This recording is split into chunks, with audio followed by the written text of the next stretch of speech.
Hello friends, income tax के cases की series में आज जो केस हम डिस्कस करेंगे वो इस चीज़ को लेकर के है कि यदि किसी एसएससी के यहाँ सर्च होती है और उस एसएससी की असेसमेंट की जाती है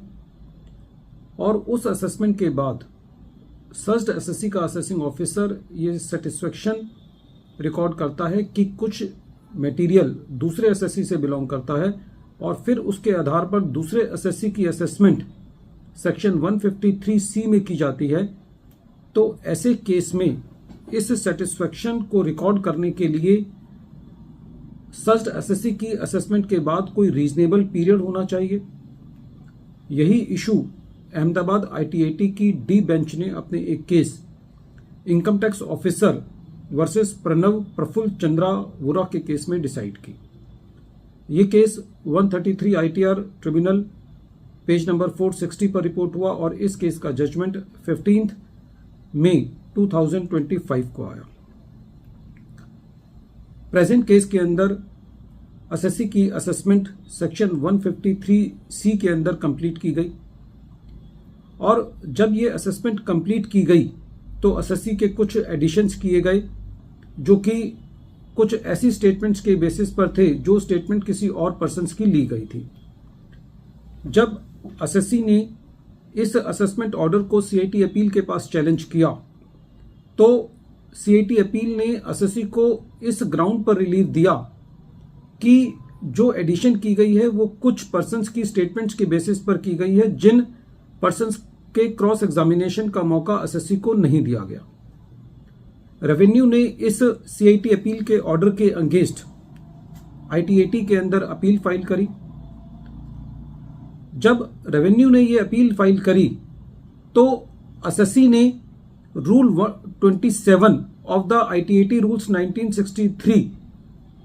को अप्लाई करते हुए ये ग्राउंड लिया जो कि एसएससी ने सीआईटी अपील के पास नहीं लिया था कि जो सेटिस्फेक्शन नोट प्रेजेंट केस में रिकॉर्ड किया गया है एसएससी के केस में वो सर्च्ड एसएससी की असेसमेंट के 1 साल बाद किया गया है और इसीलिए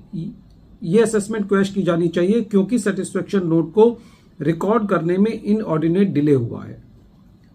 जब एसएससी ने रूल 27 के तहत इस ग्राउंड को रेज किया तो रेवेन्यू की ये एप्रीहेंशन थी कि रूल 27 खाली उस केस में अप्लाई होता है जहां पर एसएससी ने कोई ग्राउंड सीआईटी अपील के पास लिया हो और सीआईटी अपील ने उस ग्राउंड को एसएससी के अगेंस्ट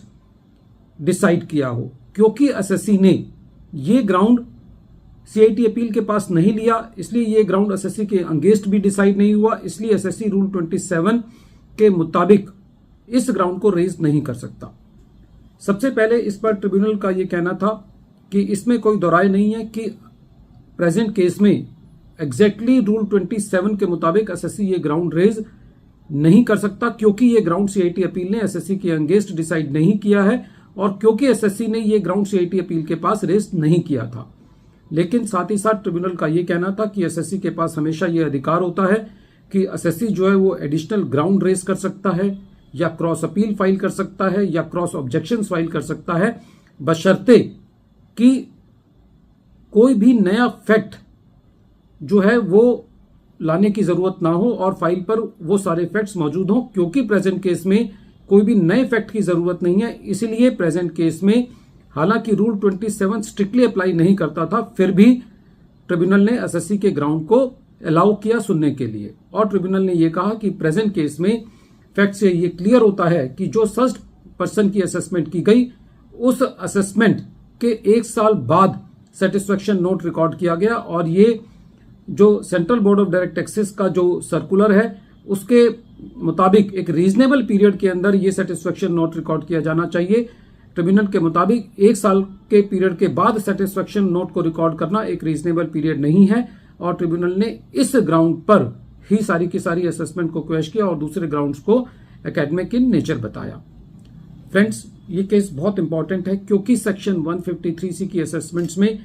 काफी सारे केसेस में ये देखने को मिलता है कि सर्च पर्सन की असेसमेंट हो जाती है और फिर जाकर के जो सर्च पर्सन का असेसिंग ऑफिसर है वो सेटिस्फेक्शन रिकॉर्ड करता है कि ये इंक्रिमिनेटिंग मटेरियल दूसरे एसएससी से बिलोंग करता है और फिर दूसरे एसएससी का असेसिंग ऑफिसर सेटिस्फेक्शन रिकॉर्ड करता है कि इस इंक्रिमिनेटिंग मटेरियल का एनी अदर एसएससी की इनकम पर इम्पैक्ट है, लेकिन क्योंकि ये procedure with in A reasonable time होना चाहिए, जो कि जनरली काफी केसेस में नहीं होता, तो ये केस उन केसेस में बहुत ही महत्वपूर्ण है। वीडियो के अंत में एक बार फिर मैं केस का नाम रिपीट कर रहा हूं। केस का नाम है इनकम टैक्स ऑफिसर वर्सेस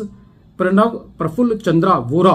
और ये case 133 ITR tribunal page number 460 पर रिपोर्ट हुआ, और ये मैटर दिल्ली आईटीआईटी की डी बेंच ने 15 मई 2025 को डिसाइड किया। Thank you friends.